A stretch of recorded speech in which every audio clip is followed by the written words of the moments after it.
ಎಲ್ಲರಿಗೂ ನಮಸ್ಕಾರ. ನಾನು ನಿಮ್ಮ ಡೈಟಿಷಿಯನ್ ಆಶುಗೌಡ ಮಾತಾಡ್ತಾ ಇದ್ದೀನಿ. ನಾನು ಕ್ಲಿನಿಕಲ್ ಡೈಟಿಷಿಯನ್ ಆಗಿ ವರ್ಕ್ ಮಾಡ್ತಾ ಇದ್ದೀನಿ. ಇವತ್ತಿನ ಒಂದು ಇಂಟ್ರೆಸ್ಟಿಂಗ್ ಟಾಪಿಕ್, ನಾವು ಬೇಸಿಗೆಗಾಲದಲ್ಲಿ ಹೇಗೆ ಹೈಡ್ರೇಟ್ ಆಗಿರಬೇಕು ಅಂತ ನಾನು ಮಾತಾಡ್ತಾ ಇದ್ದೀನಿ.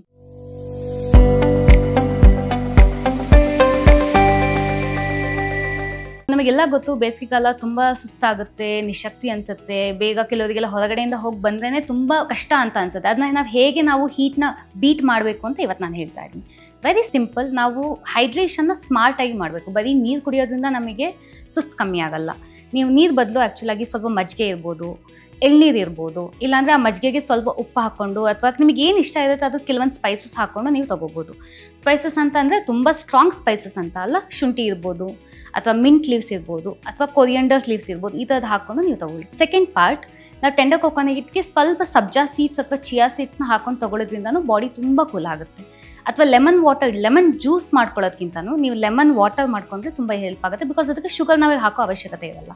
ನೀವು ಸ್ವಲ್ಪ ಕಲ್ಲುಪ್ಪು ಅಥವಾ ಪಿಂಕ್ ಸಾಲ್ಟ್ನ ನೀವು ಒಂದು ಚಿಟಿಕೆ ಹಾಕಿ, ಅದಕ್ಕೆ ನೀವು ಒಂದು ಹಾಫ್ ಲೆಮನ್ನ ಸ್ಕ್ವೀಸ್ ಮಾಡಿಕೊಂಡು 500 ml ವಾಟರ್ಗೆ ಸ್ವಲ್ಪ ನೀವು ಚಿಯಾ ಸೀಡ್ ಅಥವಾ ಸಬ್ಜಾ ಸೀಡ್ನ ನೈಟೇ ಸೋಕ್ ಮಾಡಿ ಇಟ್ಟು ನೀವು ಬೆಳಿಗ್ಗೆ ಕುಡಿಯೋದ್ರಿಂದ ನಿಮಗೆ ಬಾಡಿ ತುಂಬ ಕೂಲ್ ಆಗುತ್ತೆ. ಅಥವಾ ಈ ಫೆನಲ್ ಸೀಡ್ಸ್ ಅಂತ ಹೇಳ್ತೀವಿ ನಾವು, ಅಂದರೆ ಸೋಂಪು ಕಾಳು ಅಂತ. ಆ ಸೋಂಪು ಕಾಳನ್ನು ನೀವು ಓವರ್ ನೈಟ್ ನೀವು ಸೋಕ್ ಮಾಡಿ ತೊಗೊಳೋದ್ರಿಂದನೂ ಬಾಡಿ ಕೂಲ್ ಆಗುತ್ತೆ. ಸೊ ನೀವು ಎಷ್ಟು ಬಾಡಿನ ಕೂಲಾಗಿ ಇಟ್ಕೋತೀರಾ ಅಷ್ಟು ಒಳ್ಳೆಯದಾಗುತ್ತೆ. ಬರೀ ಈಗ ನಾವು ಕುಡಿಯೋದ್ರ ಬಗ್ಗೆನೇ ಮಾತಾಡ್ತಾ ಇದ್ದೀವಿ. ನಾವು ಇವನ್ ವಾಟರ್ನ ನಾವು ತಿನ್ಬೋದು. ಹೇಗೆ?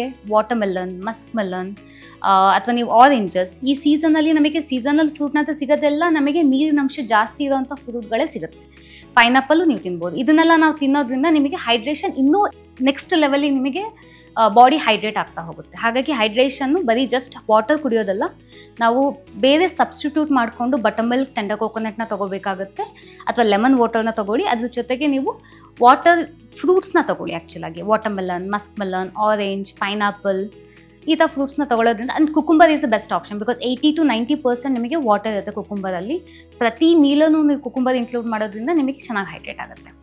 ಇದ್ರ ಜೊತೆಗೆ ನಾವು ಇನ್ನೊಂದು ಸ್ವಲ್ಪ ಸ್ಪೈಸಸ್ನ ನಾವು ಇನ್ಕ್ಲೂಡ್ ಮಾಡ್ಕೋಬೋದು. ಫೆನಲ್ ಸೀಡ್ಸ್, ಕೊರಿಯಂಡರ್ ಮತ್ತು ಮೆಂತೆ ವಾಟರ್. ಇದಿಷ್ಟನ್ನ ನಮ್ಮ ಡಯಟಲ್ಲಿ ನೀವು ಎನಿ ಟೈಮ್, ಬೆಳಿಗ್ಗೆ ಅಂತಲೇ ಅಲ್ಲ, ಮಧ್ಯಾಹ್ನ ತೊಗೊಳ್ಳಿ, ಸಂಜೆ ತೊಗೊಳ್ಳಿ, ಅಥವಾ ನೈಟ್ ಮಲಗುವಾಗ ತೊಗೊಂಡ್ರು ನಿಮಗೆ ಹೈಡ್ರೇಷನ್ ಅನಿಸುತ್ತೆ. ಕೂಲಿಂಗ್ ಫುಡ್ಸ್ನ ನಾವು ಹೇಗೆ ನಾವು ಡಯಟಲ್ಲಿ ಇನ್ಕ್ಲೂಡ್ ಮಾಡ್ಕೋಬೋದು ಈ ಸಮ್ಮರಲ್ಲಿ ಅಂದರೆ, ನಾವು ಲೆಮನ್ ವಾಟರ್ನ ಇನ್ಕ್ಲೂಡ್ ಮಾಡ್ಕೋಬೋದು.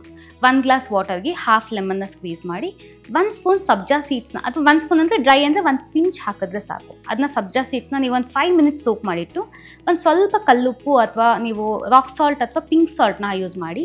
ಏಕೆಂದರೆ ನೀವು ಪೌಡರ್ ಸಾಲ್ಟ್ ಯೂಸ್ ಮಾಡೋದ್ರಿಂದ ಅದರಲ್ಲಿ ನಿಮಗೆ ಬರೀ ಸೋಡಿಯಂ ಸಿಗುತ್ತೆ. ಬಟ್ ನೀವು ರಾಕ್ ಸಾಲ್ಟ್ ಯೂಸ್ ಮಾಡೋದ್ರಿಂದ ಅದರಲ್ಲಿ ಕೆಲವೊಂದು ಇನ್ನೂ ಎಲೆಕ್ಟ್ರೋಲೈಟ್ಸ್ ನಿಮಗೆ ಆ್ಯಡ್ ಆನ್ ಆಗುತ್ತೆ. ಹಾಗೆ ವೆರಿ ಪಿಂಚ್ ಆಫ್ ಎಲೆಕ್ಟ್ರೋಲೈಟ್ಸ್ ನಿಮಗೆ ಆ್ಯಡ್ ಆನ್ ಮಾಡೋದ್ರಿಂದ ಈಸಿ ಅನಿಸುತ್ತೆ. ಇದನ್ನು ಮಿಕ್ಸ್ ಮಾಡಿಕೊಂಡು ಹೊರಗಡೆಯಿಂದ ಬಂದಿರ್ತೀರ 11 o'clock ತುಂಬ ಸುಸ್ತಾಗಿರುತ್ತೆ, ಬರೀ ಪ್ಲೇನ್ ವಾಟರ್ ಕುಡಿಯೋದಕ್ಕಿಂತ ಈ ಥರ ಲೆಮನ್ ವಾಟರ್ ಕುಡಿದ್ರೆ ನಿಮ್ಗೆ ತುಂಬ ಹೈಡ್ರೇಟ್ ಅಂತ ಅನಿಸುತ್ತೆ.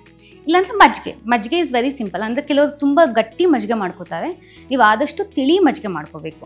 ಅಂದರೆ ಒಂದು 100 ml ಆಫ್ ಕರ್ಡಿಗೆ ಒಂದು 1/2 ಲೀಟರ್ ಆಫ್ ವಾಟರ್ ಹಾಕಿ, ಅದಕ್ಕೆ ಸ್ವಲ್ಪ ಸಾಲ್ಟ್ ಅಥವಾ ಸ್ವಲ್ಪ ಶುಂಠಿ ಅಥವಾ ಸ್ವಲ್ಪ ನಿಮಗೆ ಜೀರಾ ಪೌಡರ್ ಇರ್ಬೋದು, ಅಥವಾ ಚಿಯಾ ಸೀಡ್ಸ್ನ ಹಾಕ್ಬೋದು, ಸಬ್ಜಾ ಸೀಡ್ಸ್ನ ಹಾಕ್ಬೋದು. ಇಂಥದ್ದನ್ನೆಲ್ಲ ನಾವು ಹಾಕಿ ಅದನ್ನು ಮಿಕ್ಸ್ ಮಾಡಿ ತೊಗೊಳೋದ್ರಿಂದ ಬಾಡಿ ತುಂಬ ಕೂಲ್ ಆಗುತ್ತೆ.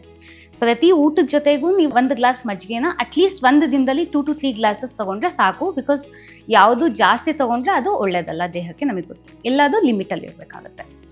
ವೆರಿ ಇಂಪಾರ್ಟೆಂಟ್ ಅಂದಾಗ ನಿಮಗೆ ಈ ಫೆನಲ್ ಸೀಡ್ಸ್ ಅಂತ ಹೇಳುತ್ತೆ. ಲೈಕ್ ಸೋಂಪು ಕಾಳುಗಳನ್ನು ನಾವು ಪ್ರತಿದಿನ ನೀರಲ್ಲಿ ನೆನೆಸಿ ಊಟ ಆದಮೇಲೆ ಅಥವಾ ಊಟಕ್ಕಿಂತ ಮುಂಚೆ ತೊಗೊಳೋದ್ರಿಂದ ಡೈಜೆಷನ್ ಹೆಲ್ಪ್ ಆಗುತ್ತೆ. ಕೆಲವರಿಗೆ ಡೈಜೆಷನ್, ಬ್ಲೋಟಿಂಗ್ ತುಂಬ ಅನಿಸ್ತಾ ಇದೆ ಇತ್ತೀಚೆಗಂತೂ ನನ್ನ ಕ್ಲೈಂಟ್ಸಲ್ಲಿ ನಾನು ನೋಡ್ತಾ ಇದ್ದೀನಿ.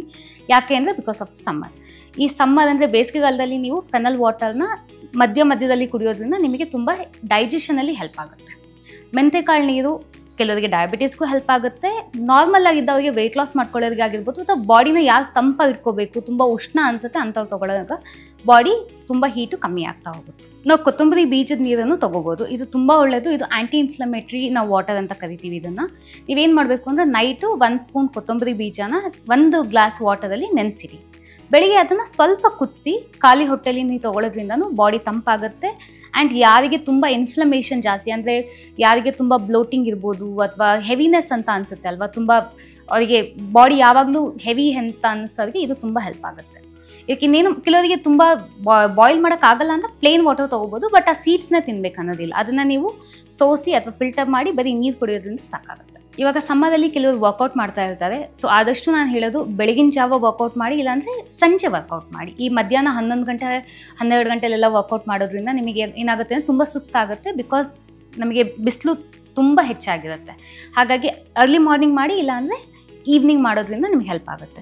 ದ ಸೆಕೆಂಡ್ ಪಾರ್ಟ್, ಈಗ ವರ್ಕೌಟ್ ಮಾಡುವಾಗ ನಮಗೆ ನೀರು ಕುಡಿಯೋದು ತುಂಬ ಇಂಪಾರ್ಟೆಂಟ್. ನೀವು ವಾಟರ್ ಬಾಟಲಿಗೆ ಈ ಸಿಪ್ಪರ್ ಅಥವಾ ನೀವು ಏನು ವಾಟರ್ ಬಾಟಲ್ ಕ್ಯಾರಿ ಮಾಡಿದ್ರೆ ಅದಕ್ಕೂ ಸ್ವಲ್ಪ ಉಪ್ಪು ಹಾಕೊಂಡೋಗಿ, ಇಲ್ಲಾಂದರೆ ಲೆಮನ್ ಸ್ಕ್ವೀಸ್ ಮಾಡ್ಕೊಂಡೋಗಿ ವರ್ಕೌಟಲ್ಲಿ ಮಧ್ಯ ತೊಗೊಳ್ಳೋದ್ರಿಂದ ನಿಮಗೆ ಹೈಡ್ರೇಷನ್ ತುಂಬ ಚೆನ್ನಾಗಾಗುತ್ತೆ.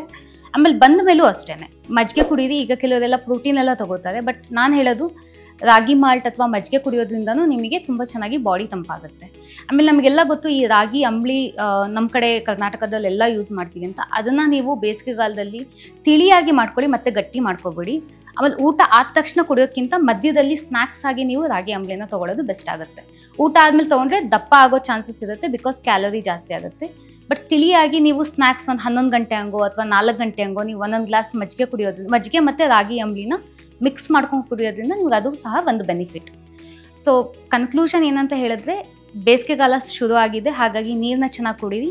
ಬರೀ ನೀರು ಕುಡಿಯೋದಕ್ಕಿಂತ ನಾವು ಕೂಲಿಂಗ್ ಫುಡ್ಸ್ನ ನಾವು ತೊಗೋಬೇಕು. ಕುಕುಂಬರ್ ಆಗಲಿ, ವಾಟರ್ಮೆಲನ್ ಆಗಲಿ, ಮಸ್ಕ್ ಮೆಲನ್ ಆಗಲಿ, ಆರೆಂಜಸ್, ಪೈನಾಪಲ್, ಈ ಥರ ಫ್ರೂಟ್ಸನ್ನು ಮತ್ತು ವೆಜಿಟೇಬಲ್ಸ್ನ ನಾವು ಡಯಟಲ್ಲಿ ಇನ್ಕ್ಲೂಡ್ ಮಾಡೋದ್ರಿಂದ ನಮಗೆ ಬೇಸಿಗೆಗಾಲದಲ್ಲೂ ನಮಗೆ ಈಸಿಯಾಗಿ ಡೈಜೆಷನ್ ಆಗುತ್ತೆ, ನಮಗೆ ತುಂಬ ಸುಸ್ತಾಗಲ್ಲ.